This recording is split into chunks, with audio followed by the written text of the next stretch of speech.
Hello! Alors pour la vidéo d'aujourd'hui, j'avais envie de t'emmener en balade entre rizière et jungle. C'est un peu nuageux, mais quand même en plein soleil, ça pique. Donc je nous trouve un petit coin là juste derrière, un petit coin à l'ombre pour se poser tranquillement et discuter. Et je reviens tout de suite. Ah ben voilà, je suis bien ici pour te parler. Tu vas entendre des coqs parce qu'il y a une ferme là, il y a des plantations, il y a des animaux, il y a des bœufs, il y a un petit temple. Alors dans ce petit coin super chouette, j'avais envie de te parler du sens de la vie en général, du sens que tu peux donner à ta vie, du sens de ce que tu fais, du sens des choses. Je ne sais pas si ça t'arrive parfois de regarder les actualités, le monde autour de toi et de te dire mais tout ça n'a aucun sens. Tout ça n'a aucun sens avec cet œil peut-être un peu blasé là. Mais tout ça n'a aucun sens. Et ça peut être douloureux de ressentir ça, d'observer ça. Parfois peut-être même tu te demandes mais qu'est-ce que je fais là? Mais qu'est-ce que je fais là? Je sais pas si ça résonne pour toi quand je te dis ça. Et puis parfois c'est dans différentes sphères de sa vie, par exemple dans sa sphère professionnelle, où on se demande qu'est-ce qu'on fait là. On passe toutes ces journées occupées à gérer différentes choses qui parfois n'ont plus de sens pour nous. Et on se demande bien ce qu'on est en train de faire là. Je crois que tout être humain, à un moment donné ou à un autre, on arrive à se poser ce genre de questions. Alors je te laisse ressentir si toi, pour toi, ça résonne en ce moment cette question du sens.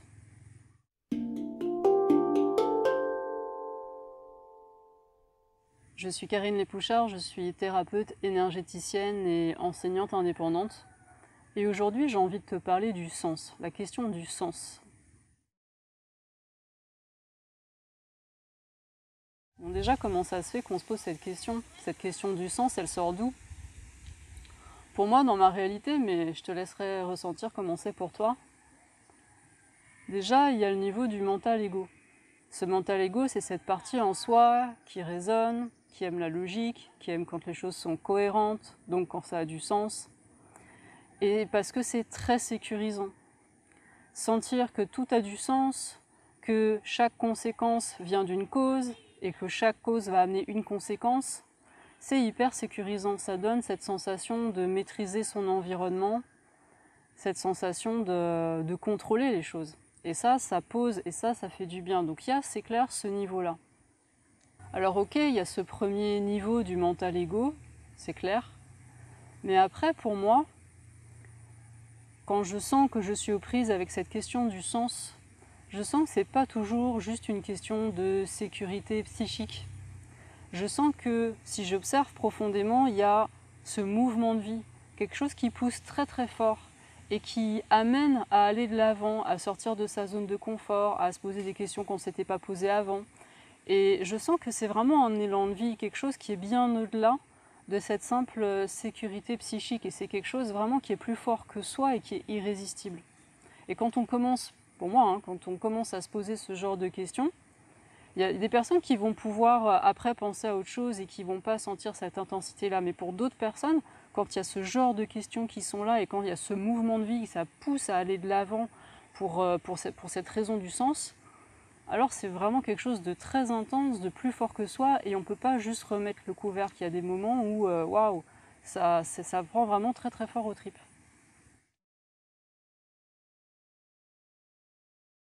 Alors ce que j'observe chez beaucoup de personnes qui sont aux prises avec cette question du sens, c'est que bien souvent, elles vont commencer à chercher ce sens à l'extérieur d'elles-mêmes.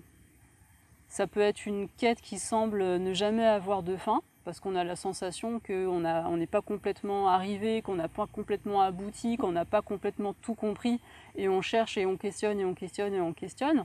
On peut chercher des réponses dans des lectures, dans des vidéos, dans différentes formes d'enseignement, en discutant avec différentes personnes. Bon, ça peut prendre différentes formes. Et puis à un moment donné, on peut avoir la sensation, ça y est, d'avoir trouvé, d'avoir compris, ah ça y est, le sens de la vie, ou le sens de ma vie, ou le sens de ce que je fais, voilà, c'est ça. Ça peut être à travers une certaine vision des choses, on a la sensation d'avoir compris comment le monde fonctionne, comment les choses fonctionnent, d'avoir voilà, suffisamment compris de choses pour que ça y est, ça a du sens, c'est ok et le besoin est nourri. Mais ça peut être du sens qui est trouvé aussi à travers une forme d'accomplissement de soi-même, de sa propre vie. On a des oiseaux avec nous. Donc ça va être, ben voilà, je vais chercher à me réaliser, le sens de ma vie, c'est de me réaliser dans cette carrière professionnelle ou en accomplissant telle ou telle chose, ou une forme de dévotion à une cause qui est plus grande que soi, sous forme du militantisme, sous forme de service aux autres, enfin bref, ce sens va trouver sa place à un moment donné sous une certaine forme. Et puis, dans mon expérience et de ce que j'observe, quand le sens est placé comme ça à l'extérieur de soi, sous forme d'une compréhension, sous forme d'une posture, sous forme d'une action dans le monde, il y a un moment donné où ça va être remis en question. Et là, ça peut être très très douloureux parce que quand ce que l'on a utilisé pour donner du sens à la vie ou à sa vie, à ses actions, on se rend compte que ça ne tient plus, parce qu'à un moment donné, il y a un contexte où soi-même on a changé, où l'environnement a changé, il y a des choses qui ont bougé, parce que la vie est toujours en mouvement, et qui font que ce sur quoi on avait posé le sens ne tient plus. Alors là, il faut recommencer. Alors ça peut être plus ou moins facile, ça dépend à quel point on s'était identifié à cette manière-là de donner du sens à sa vie. Ou alors ça peut être franchement douloureux et vraiment pour certaines personnes insupportable de voir ainsi comme ces illusions du sens qu'on avait trouvé à un moment donné qui s'effondrent et qui collapsent complètement en fait.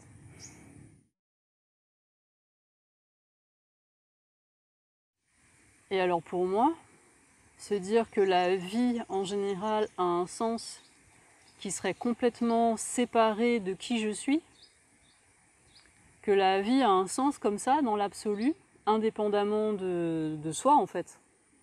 Ça pour moi c'est complètement une illusion. Pour moi, dans ma réalité, ça n'a pour le coup aucun sens. Mais à toi de ressentir comment c'est pour toi. Est-ce que toi tu sens, est-ce que toi tu penses, est-ce que tu crois que la vie en général, la vie a un sens? Ça c'est une sacrée question. Pour moi, la vie en général, dans l'absolu, indépendamment de moi, que j'existe ou que j'existe pas, la vie n'a pas un sens comme ça absolu. Parce que pour moi, dans ma réalité, l'observateur, la conscience qui est là, la présence qui est là, la conscience qui observe et qui perçoit les choses, n'est pas séparée de son environnement et de la vie. Elle est complètement intriquée et interreliée avec la vie.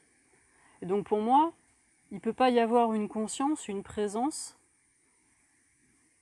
qui est séparée de la vie en général ou de sa propre vie. Et donc comme tout est interrelié et tout s'influence dans tous les sens, forcément la conscience qui observe la vie ou sa propre vie ou ce qu'elle fait, donc la conscience qui est là, donc toi ou moi, nos consciences, vont forcément influencer et interagir avec la vie, avec ce qu'on fait. Donc il n'y a pas de séparation, tout est complètement intriqué. Et d'ailleurs, en physique quantique, ça a été montré, quand il y a une expérience, un fait complètement concret et matériel, le fait qu'il y ait un observateur qui soit là pour observer ce fait, cette expérience en train de se dérouler, ou le fait que l'observateur ne soit pas là, ça change ce qui est en train de se dérouler. Donc il n'y a pas pour moi de sens de la vie indépendamment de la conscience qui est là pour l'observer. C'est complètement relié. Et ça, c'est super important parce que si tu comprends ça, tu arrêtes de chercher un sens à la vie en général, un sens absolu. Et si tu comprends ça, tu arrêtes de demander à quelqu'un d'autre que toi-même de t'expliquer quel est le sens de la vie ou le sens de ta vie ou le sens de ce que tu fais. Parce que le sens de la vie ou de ta vie ou de ce que tu fais, qui peut le donner? Qui peut le percevoir? Sinon toi-même. Donc vraiment, si cette question du sens de la vie, ça te travaille, ça te prend aux tripes, mais je t'inviterai, comme je le fais quasiment à chaque fois, à te retourner vers toi-même et à sentir quel sens toi tu as envie de donner à la vie en général. Quel sens toi tu as envie de donner à ta propre vie? Quel sens toi tu as envie de donner à ce que tu fais, que ce soit dans ta sphère professionnelle, dans tes loisirs, dans tes relations? Quel sens ça a pour toi? Et moi, ce que je trouve vraiment précieux et intéressant, c'est de mesurer, de ressentir que le fait de savoir que c'est moi qui, en conscience, donne ce sens-là, c'est absolument pas gênant. J'ai pas besoin que ce sens existe de manière séparée à moi-même, que ce soit quelque chose qui arrive de l'extérieur. Le fait de dire, voilà, le sens de ma vie, voilà celui que je choisis maintenant, mais c'est ok. Et c'est même plutôt savoureux en fait, et je te laisse vraiment ressentir comment c'est pour toi, de te dire que tu peux choisir toi-même le sens de la vie, le sens de ta propre vie et le sens de ce que tu fais. Pour moi, par exemple, la vie, je la vois comme un grand théâtre ou un grand bac à sable, où on a l'occasion de faire tout un tas d'expériences. Et pour moi, ce bac à sable, il est complètement cohérent. Il n'y a aucun hasard là-dedans. Il y a juste des causes et des conséquences. Et parfois, on arrive à percevoir quelles sont les causes des expériences que l'on fait et quelles sont les conséquences de ce que l'on fait. Puis parfois, on ne perçoit pas. Mais pour moi, c'est pas parce qu'on ne perçoit pas qu'il n'y a pas des causes aux conséquences et des conséquences aux causes. Et pour moi, le fait que tout soit comme ça, complètement cohérent, intriqué, interrelié en termes de causalité, ça ne veut pas dire que ça ait un sens. Pour moi, je fais vraiment la différence entre la causalité et la finalité. C'est-à-dire que pour moi, tout est interrelié, il n'y a pas de hasard, mais ça ne veut pas dire que ça va dans une direction qui est prédéterminée, qui a un objectif et qui a un sens à tout ça. Et pour moi, donc, le sens que je donne à être présente dans ce bac à sable où tout est tellement cohérent, c'est de pouvoir me rencontrer, de pouvoir vivre tout un tas d'expériences, et à chaque fois que je vis une expérience, j'ai la possibilité de sentir de ce que ça me fait dans mon corps, de sentir ce que ça me fait émotionnellement, de voir quelles sont les pensées et les croyances que ça va faire circuler dans mon mental. Et ouais, j'ai l'occasion de me rencontrer à travers toutes ces expériences. Alors ça ne veut pas dire que je me rencontre à chaque fois. Parfois je suis bien présente et je suis là et je savoure tout ça en conscience. Parfois je suis barrée ailleurs. Et c'est le jeu. Et il n'y a rien de grave. Cette vision d'être dans une espèce de grand bac à sable, de grand théâtre hyper cohérent, où tout se tient, où il n'y a pas de hasard et où j'ai l'occasion de vivre tout un tas d'expériences qui me permettent de me rencontrer intimement, profondément, en conscience, moi ça me parle vachement. Ça résonne bien et ça me pose aucun problème de me dire que cette vision des choses, c'est moi qui l'ai conçue avec mon mental, avec mes croyances du moment, mais je reste ouverte. Si à un moment donné, cette vision des choses ne tient plus parce que je suis confrontée à telle ou telle expérience qui fait que ça ne tient plus, je changerai ma vision du sens de la vie ou de ma vie ou de ce que je fais et ça ne me pose pas de problème. Ça ne pose pas de problème parce que je ne suis pas complètement identifiée à ça. Je sais que c'est un support mental qui me nourrit, qui me fait du bien et donc qui nourrit ce besoin profond de sens que j'ai. Et puis éventuellement j'en changerai si à un moment donné c'est le moment d'en changer. Parce que ça fait déjà pas mal de fois que je change ma vision des choses, que j'ai changé de paradigme, que j'ai changé tout un tas de choses. Donc je sais que quand ce sera le moment de changer de croyance, je changerai de croyance.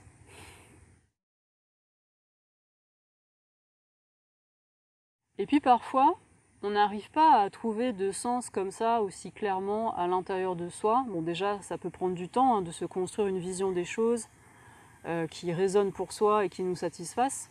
Mais parfois on n'y arrive pas, c'est trop confus, on n'arrive pas à avoir les idées claires. Et alors si ça te parle, si tu n'arrives pas à trouver toi le sens que tu as envie de donner à la vie en général ou à ta vie ou à ce que tu fais, ce que je te propose aussi, ce que tu peux faire, c'est d'observer le monde, ton environnement comme un miroir. Un miroir positif, c'est-à-dire qu'est-ce qui dans le monde t'inspire, qu'est-ce qui dans le monde, dans ton environnement te fait un effet waouh, ah waouh, là oui, ça j'aime, ça a du sens pour moi. Donc tu peux être à l'affût comme ça autour de toi, de ce qui te fait cet effet waouh. Et ça va te révéler en miroir ce qui résonne à l'intérieur de toi et quels sont tes besoins et ce qui pour toi peut contribuer à donner du sens à ta vie. Et après, l'extérieur et ton environnement, tu peux aussi l'utiliser en miroir inverse. C'est-à-dire que des fois, comme je disais un petit peu au début de cette vidéo, on voit des choses et ça nous fait « Oh !» Ça n'a pas trop de sens. On se dit « Non mais ça n'a pas de sens. Non mais qu'est-ce que je fous là ?» Et donc, quand ça te fait ça, tu peux regarder plus précisément « Ok, qu'est-ce qui concrètement me donne ce ressenti-là » qu'est-ce qui concrètement n'a pas de sens pour moi? Qu'est-ce qui n'est pas en accord avec mes valeurs? Qu'est-ce qui ne résonne pas? Qu'est-ce qui n'est pas OK en fait dans ce que je suis en train d'observer et qui me fait dire que pour moi ça n'a pas de sens?